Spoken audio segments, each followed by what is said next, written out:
وہ کیا کسی نے کہا تھا کہ لوٹ کر بھی کوئی بے چین رہا اور لٹ کے بھی چین سے سویا کوئی۔ تو سچ کو اپنے ساتھ جوڑ لینے سے، تو یہ میرے اور آپ کے آقا مولا حضور ختمی المرتبت کی سیرت کا جلی عنوان ہے۔ میرے اور آپ کے آقا و مولا علیہ الصلاۃ والتسلیم کو اعلان نبوت سے قبل بھی صادق اور امین کہا جاتا تھا۔ ہم اس نبی کے ماننے والے ہیں، یہ حضور کی سیرت کا عنوان ہے جو عملاً جس کا عکس ہمارے اندر ہونا چاہیے۔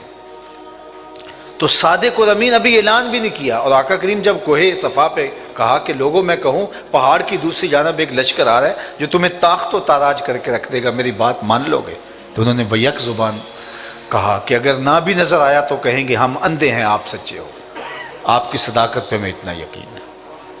تو حضور کا غلام بھی ایسا ہونا چاہیے کہ لوگ یہ سمجھیں کہ یہ حضور علیہ السلام کا غلام ہے، یہ جھوٹ نہیں بول سکتا، یہ دھوکہ نہیں کر سکتا، یہ 2 نمبر مال نہیں دے سکتا، اس لیے کہ یہ عاشق رسول ہے، یہ غلامی رسول کا دم بھرتا ہے، یہ مسلمان ہے، یہ حضور علیہ الصلوۃ والسلام کے نام سے منسوب ہے، نقصان اٹھا لے گا، خسارہ گوارہ کر لے گا، مشکل سہ لے گا، لیکن یہ نہیں کر سکتا۔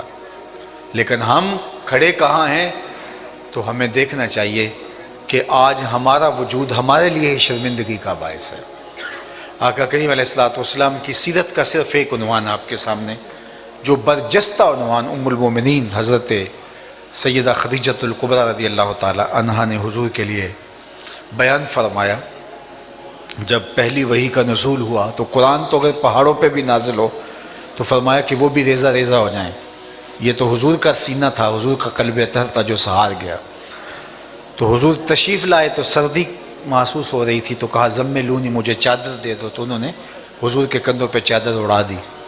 تو حضور کو پریشان دیکھا تو تسلی دیتے ہوئے کہا کہ کلا واللہ لا یخزیک اللہ ابدا، آپ کا رب آپ کو کبھی بھی بے آبرو نہیں ہونے دے گا۔ کیوں؟ انک لتصل الرحم، آپ صلہ رحمی کرتے ہیں، یہ آپ کا نمایاں وصف ہے جو برجستہ بیان فرمایا۔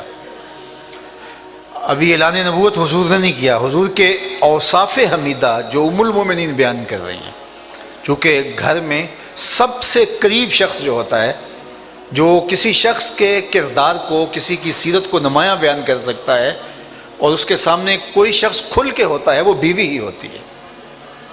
انسان بہت سارے لوگوں کے سامنے مختلف تکلف میں ہوتا ہے، لیکن گھر میں تو وہ تکلف نہیں کر پاتا مستقل طور پہ۔ گاہک کے ساتھ ہنس ہنس کے کوئی بول رہا ہو تو اس سے یہ اندازہ لگانا مشکل ہے کہ وہ خوش اخلاق ہے، چونکہ وہ ہو سکتا ہے اس کی کاروباری مجبوری ہو۔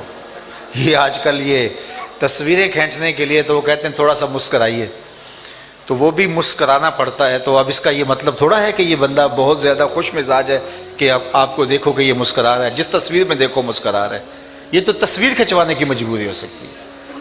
تو کہاں پتہ چلے گا کہ انسان اپنے اصلی روپ میں ہے؟ اللہ اکبر! تو اصلی روپ یہی ہے کسی کا کہ وہ اپنے گھر میں کیسا ہے۔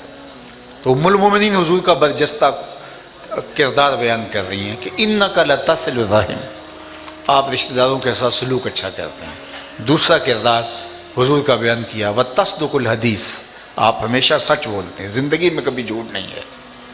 اور تیسری بات ارشاد فرمائی وتحمل الکلہ، جس کا کوئی بوجھ اٹھانے والا نہیں اس کا آپ بوجھ اٹھانے والے ہیں۔ اور تیسری بات ارشاد فرمائی کہ وتکسب المعدوم، جس کا کوئی کمانے والا نہیں اس کی ضرورت کے لیے آپ کماتے ہیں۔ اور پھر ارشاد فرمایا حضور علیہ السلام کی سیرت کے عنوان کو بیان کرتے ہوئے فرمایا کہ وتقری الضیف، آپ مہمان نواز ہیں۔ اور پھر فرمایا وتعین علی نوائب الحق، اور راہ حق کے اندر جو مصیبت میں پھنس جائیں آپ ان کے ساتھ جا کے کھڑے ہو جاتے ہیں اور ان مشکل میں پھنسے ہوئے لوگوں کی معاونت کرتے ہیں، ان کی مدد کرتے ہیں۔ یہ 6 نمایاں وصف ہیں جو آقا کریم علیہ السلام کے ام المومنین نے برجستہ بیان کیے۔ یہ کم از کم نصاب ایک امتی کے اندر یہ 6 چیزیں تو ہونی چاہیے۔ اپنے نبی علیہ الصلوۃ والسلام کی سیرت کا اتنا عکس تو اس کے اندر واضح ہونا چاہیے کہ وہ اپنے رشتہ داروں کے ساتھ سلوک اچھا کرے۔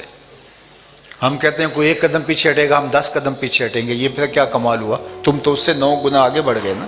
وہ 1 قدم پیچھے ہٹا اور آپ 10 قدم پیچھے ہٹ گئے، تو آپ تو اس سے آگے گزر گئے۔ کہا نہیں، تم 1 قدم پیچھے ہٹو گے ہم نہیں ہٹنے دیں گے، ایک دن تمہیں بھی جیت لیں گے محبت کے زور پہ، تمہیں بھاگنے نہیں دیں گے۔ سل من قطعک وعط من حرمک واعف عن من ظلمک۔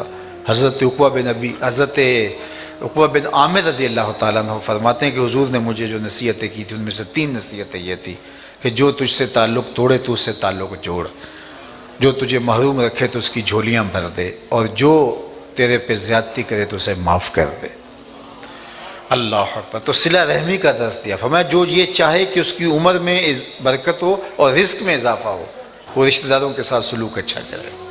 آپ مجھ سے پوچھیں کہ سب سے افضل صدقہ کون سا ہے، تو میں کہوں گا سب سے افضل صدقہ، میں اپنی طرف سے نہیں کہوں گا، یہ ہماری شریعت بتا رہی ہے ہمیں، افضل صدقہ ایک اعتبار سے وہ ہے جو ناراض رشتہ دار کو دیا جائے۔ جو رشتہ دار تم سے ناراض ہے اور ہر وقت تمہیں نیچے گرانے کے چکر میں رہتا ہے، آج خود پھنس گیا، مجبور ہو گیا، اب نفس کہتا ہے کہ اس کو تو نہیں دینا چاہیے، سانپ کا سر آ گیا پاؤں تلے، اسے کچل دینا چاہیے، اس کو تو مر جانا چاہیے، یہ ہر وقت ہمارے مخالف کھڑا رہتا ہے، شریکہ برادری ہے، تو اب تو اس کو کچل دیا جانا چاہیے۔ نفس اس میں شامل نہیں ہوتا، لہٰذا یہ صدقہ افضل صدقہ قرار دیا جو ناراض اور مجبور رشتہ دار کو دیا جائے۔ تو ہمارا دین تو ہمیں یہ سکھا رہا ہے، اور آقا کریم علیہ السلام نے جو سلوک کیا ان لوگوں کے ساتھ جنہوں نے حضور علیہ السلام کو تکلیفیں پہنچائی تھی، فتح مکہ کے دن جب حضور فاتح بن کے آئے، اللہ اکبر، یہ کیسا روشن دن تھا، 10,000 صحابہ کے ہمارا حضور مکے میں داخل ہوئے، اور آقا کریم علیہ السلام کی آرزو یہ تھی کہ لڑائی کی نوبت نہ آئے، لڑائی کی نوبت نہ آئے۔ 10,000 کا معقول لشکر تھا، تلواریں ساتھ تھیں، دشمنوں کو آج کاٹ کے کچل کے رکھ دیا جاتا، لیکن حضور علیہ السلام رحمت للعالمین ہیں۔ علماء تشریف فرما ہے، ان سے پوچھئے کہ جو جنگ ہے فی نفس ہی قبا ہے، الہ کلمت الحق کے لیے کی جاتی ہے، تو اس لیے حسن پیدا ہوا اس کے اندر، تو یہ لازمی نہیں ہے کہ لوگوں کو پھنسا کے گردنیں کاٹے ہو، ان کو یہ شریعت کا مزاج ہی نہیں ہے۔ اس طرح حدود میں بھی یہ ہے، باقاعدہ ایک خاتون آ کے اقرار کرتی ہے، اس طرح ایک صحابی ہیں وہ اقرار کرتے ہیں اپنے جرم کا اور کہتے ہیں حضور مجھ سے غلطی ہو گئی ہے، تو آقا کریم علیہ السلام اس کو کہتے ہیں کہ تو جو ہے وہ کیا کہہ رہا ہے، صحابہ کہا کہ یہ نشے کی حالت میں تو نہیں ہے، باقاعدہ ایک صاحب منہ سونگھتے ہیں، پھر کہا کہ اس کو جنون تو نہیں ہے، پھر کہا کہ تم کیا کہہ رہے ہو، بار بار جب وہ اقرار کرتے ہیں تو پھر حضور نے فرمایا ٹھیک ہے ان کے اوپر ہاتھ جاری کر دو، اور پھر بھی جب پہلا پتھر پڑا تو وہ بھاگنے لگا، تو صحابہ نے پکڑ کر کے اس کو جو ہے وہ سنگسار کیا، تو میرے آقا کریم کو جب پتہ چلا تو حضور بے چین ہو گئے، فرمایا وہ بھاگ پڑا تھا تو بھاگ جانے چاہیے تھا۔ تو یہ لازمی نہیں ہے کہ ضرور آپ، تو اب حضور کیا فرما رہے ہیں کہ آگ جلاؤ، 10,000 لشکر کو فاصلے پہ خیمے لگاؤ اور ہر خیمے والا اپنے آگے آگ جلائے، اور حضور نے فرمایا کوئی ہو جو ابو سفیان کو لے کر آئے اور ایسی جگہ سے وہ اس لشکر کو دیکھے تاکہ وہ نفسیاتی طور پہ مرعوب ہو جائیں کہ اتنا بڑا لشکر ہے، اور لشکر جو ہے وہ چاروں طرف سے آگ جل رہی ہے اور ایک بہت بڑا لشکر دکھائی دے، اور وہ لڑنے کی نوبت پہ ہی نہ آئیں تاکہ بغیر لڑائی کے، بغیر قتل و غارت کے مکہ فتح ہو جائے۔ حالانکہ ان مکے والوں نے جو تکلیفیں دی تھیں، جو اذیتیں دی تھیں، گڑھے کھودے تھے، اوجھنیاں ڈالی تھیں، تکلیفیں پہنچائی تھیں، کانٹے بکھیرے تھے، کپڑا ڈال کر گلے میں تاؤ دیے تھے، کیا کچھ نہیں کیا تھا، حضرت سمیہ کو شہید کیا تھا، حضرت یاسر کو شہید کیا تھا، مکے کی گلیوں میں کتنا خون بہا تھا حضور کے جانثاروں اور غلاموں کا، اور میرے اور آپ کے آقا و مولا نے کتنی اذیتیں، کتنی تکلیفیں سہی تھیں۔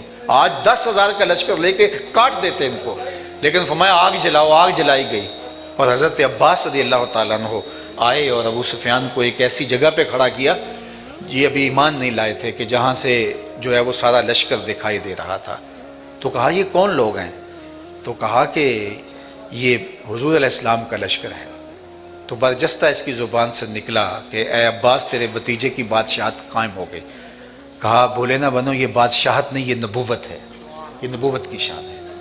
نفسیاتی دباؤ ایسا آیا کہ پھر لڑائی کی نوبت نہیں آئی، تھوڑی سی مزاحمت ایک دو جگہوں پہ ہوئی اور مکہ فتح ہو گیا۔ اب یہ لوگ تھر تھر کانپ رہے تھے کہ پتہ نہیں ہمارے ساتھ سلوک کیا ہوگا، ہم نے جو اذیتیں سب ایک ایک انہیں یاد تھی، تکلیفیں جو پہنچائی تھیں، لیکن آقا کریم تشریف لائے اور فرمایا بتاؤ میں تمہارے ساتھ کیا سلوک کروں، تو انہوں نے کیا کہا، کریم باپ کے کریم بیٹے ہیں، ہم آپ سے خیر کی توقع رکھتے ہیں، انہوں نے یہ تھا کہ چلو گردنیں بچ جائیں، شہر بدر کر دیا جائے گا، مکے سے باہر نکال دیا جائے گا، گردنیں بچ جائیں، جان بچ جائے. اور انہیں تھا کم از کم یہ سزا تو ضرور ملے گی. لیکن ان کی آنکھیں حیرت سے پھٹی کی پھٹی رہ گئیں جب میرے حضور نے فرمایا کہ آج میں وہی کہوں گا جو میرے بھائی یوسف نے اپنے بھائیوں سے کہا تھا، لا تثریب علیکم اليوم اذهبوا انتم الطلقاء، جاؤ تم سب آزاد ہو، میں تمہیں سب کو معاف کرتا ہوں.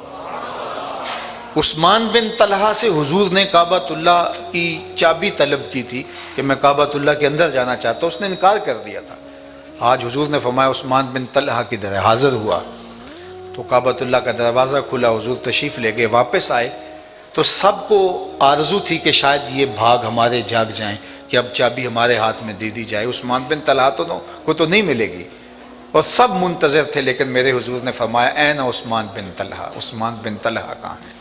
تو حاضر خدمت ہوا تو اس کے ہاتھ میں چابی رکھتے ہوئے فرمایا یہ چابی تیری نسلوں سے بھی قیامت تک کوئی نہیں چھین سکے گا سوائے ظالم کے.